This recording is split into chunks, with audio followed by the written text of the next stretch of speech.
In a world where trade wars have become the new normal and tariffs have turned into weapons, India has made a move no analyst had seriously predicted. A country that not long ago was considered a key US ally in Asia suddenly sided openly with China. After Donald Trump announced 100% tariffs on Chinese goods, on top of the tariffs already imposed on Indian products, New Delhi was faced with a choice: either submit to American pressure or defend its own interests, even if it meant betraying an old ally. India chose the latter. According to the Wall Street Journal, this decision became a turning point for the entire security and trade architecture of Asia. What happened in early October is already being called the Asian Shift.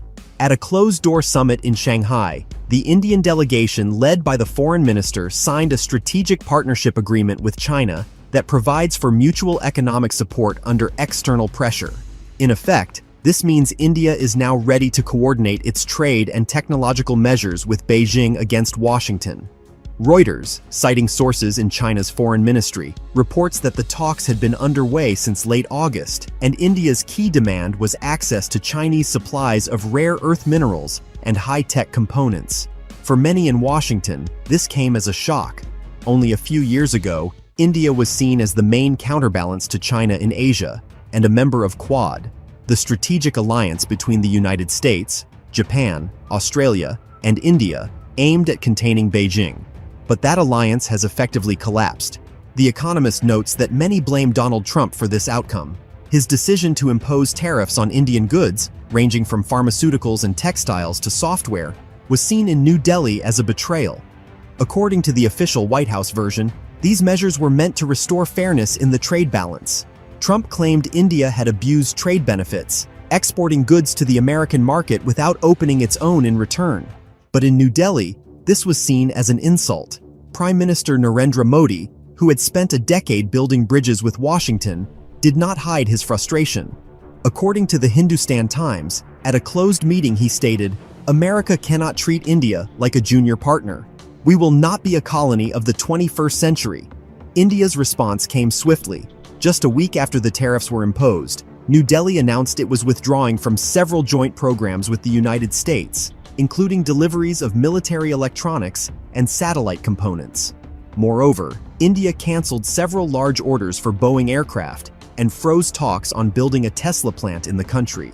It was a clear signal. The relationship was breaking down. China quickly seized the opportunity.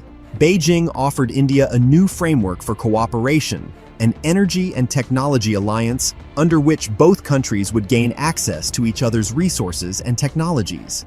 The day after the agreement was signed, Xi Jinping and Modi held a historic video conference in which, for the first time in many years, they spoke not of conflict, but of mutual strategic benefit. China pledged more than $80 billion of investment in India, including the construction of lithium processing plants, solar panel facilities, and electric vehicle component factories. According to Nikkei Asia, the core of the agreement is a clause on mutual support in the event of economic pressure from third countries. Behind this diplomatic language lies a simple truth. India has officially backed China in its trade confrontation with the United States. For the American administration, this came as a shock. A Brookings Institution report stated that Washington underestimated the depth of nationalism and pragmatism within India's elite. Unlike Europe, India does not depend on the United States for its security. It has its own army, its own economy, and a growing population that makes it the world's largest democracy.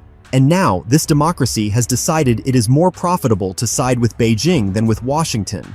In response to these developments, global markets reacted instantly. The Indian rupee strengthened, the Chinese yuan stabilized, and American indexes, by contrast, went into the red. Bloomberg reports that for the first time in 20 years, investors began shifting capital en masse into Asian funds, believing that the future of global industry now lies in the East, not the West. At the same time, a political storm erupted in the United States.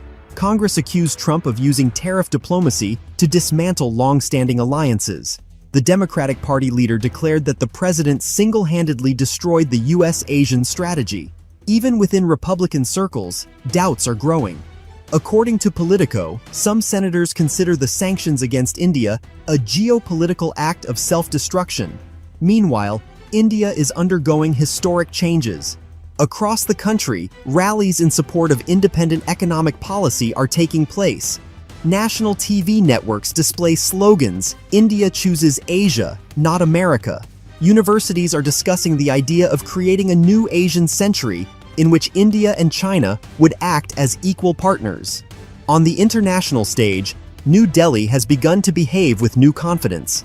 At the United Nations, Indian diplomats for the first time voted together with China against U.S. proposals for sanctions on Iran. It was an unprecedented step that confirmed the collapse of the alliance. Al Jazeera noted that for the first time, India and China are acting as a single diplomatic bloc. But the most troubling sign for the United States lies elsewhere. India has started talks on joining China's CIPS payment system, an alternative to SWIFT designed to bypass American sanctions. If this happens, the world's largest democracy will effectively leave the financial orbit of the West.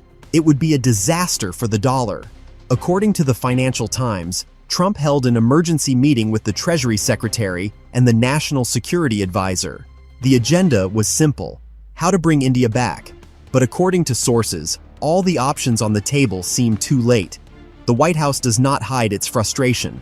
One official told reporters, "We bet on India, and now it is playing against us." Meanwhile, China and India have already begun implementing joint projects. In Gujarat, construction has started on the first joint semiconductor plant, funded by Chinese corporation SMIC. In India, this is presented as a victory for national sovereignty. In China, it is seen as a strategic breakthrough. And in the United States, it is called a betrayal. CNN reports that alarm is growing in the Pentagon. India occupies a key geographic position. It controls the Indian Ocean, through which major trade routes between Europe and Asia pass. If India decides to limit the U.S. Navy's presence in the region, it would deal a massive blow to American military strategy. According to Rand Corporation analysts, the new Beijing-Delhi axis could become the most powerful alliance in decades. The two countries, which together account for more than 1/3 of the world's population, are uniting not out of affection, but out of pragmatism. What binds them is their shared discontent with Trump and his policy of economic pressure. Here lies the irony of history. The very tool Trump considered his greatest asset, tariffs, has turned against him. He sought to break China and discipline India, but instead he brought them together. Now the United States faces an unprecedented threat: the rise of a powerful Asian bloc capable of challenging it not only economically but also politically. Meanwhile, behind the scenes at the IMF, economists are already discussing scenarios of a new division of the world. They warn that if China and India merge their production chains, the United States could lose up to 20% of its share of global GDP within the next decade.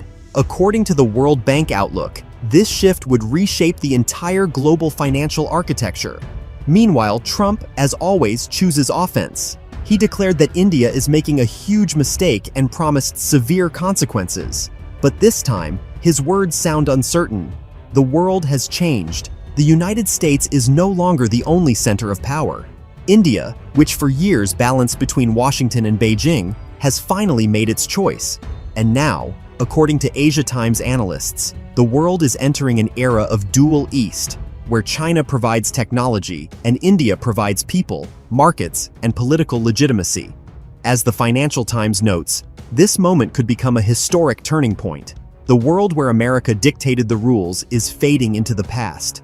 A new era is emerging, an era in which India and China together shape the rules of the game, an era in which tariffs, originally intended as a tool of pressure, have become the spark that ignited a geopolitical revolution.